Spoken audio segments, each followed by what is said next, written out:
বালি বিধানসভা কেন্দ্রের বিভিন্ন অঞ্চল থেকে তৃণমূল কংগ্রেসের কর্মী এবং বুথ সভাপতি সহ একাধিক তৃণমূল কর্মীকে রাতে আটক করা হয়। কেন্দ্রীয় বাহিনী এবং হাওড়া সিটি পুলিশের আধিকারিকরা বালি সতীশ চক্রবর্তী লেন, বালি পুরানো পোস্ট অফিস সহ একাধিক এলাকা থেকে আটক করে। রাতে খবর পেয়ে ঘটনাস্থলে যায় বালি বিধানসভা কেন্দ্রের তৃণমূল প্রার্থী কৈলাস মিশ্র। পুলিশের আধিকারিকের সঙ্গে প্রার্থীর বচসা হয়। রাতে বেলুর থানার সামনে অবস্থান বিক্ষোভ করেন তৃণমূল প্রার্থী সহ তৃণমূল কর্মীরা। এটা হচ্ছে হিটলার শাহী চলছে বালি বেলু লিলুয়াতে এবং সারা বাংলাতে। ওয়ার্ডের সভাপতি যুব, তার নামে কোনো অভিযোগ নেই, কোনো কমপ্লেন নেই। পুলিশ নিজেও আপনি লাইভে দেখবেন বলছে যে আমি কেন তুলে নিয়ে যাচ্ছি আমি নিজে জানি না। তার ওয়াইফ সঙ্গে কী বিহেভিয়ার করেছে দেখুন। আর পুলিশকে জিজ্ঞেস করলে বলবে অবজারভার বলছেন।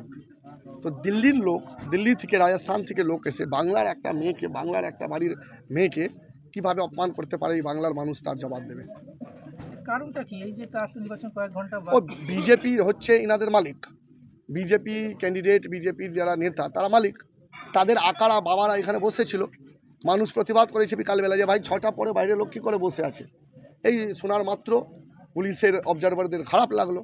তারপরেও তৃণমূল কংগ্রেসের সমস্ত বুথ এজেন্টদের বাড়ি বাড়িতে ভোর 2টোর সময় তুলতে শুরু করেছে। আপনি যখন বাধা দেন যে কেন তুলে যাচ্ছেন তার কোনো রিজন নেই। আমি জিজ্ঞেস করেছিলাম যে আপনার কাছে ওয়ারেন্ট আছে, আপনার কাছে নোটিশ আছে, আপনি ডেকেছিলেন?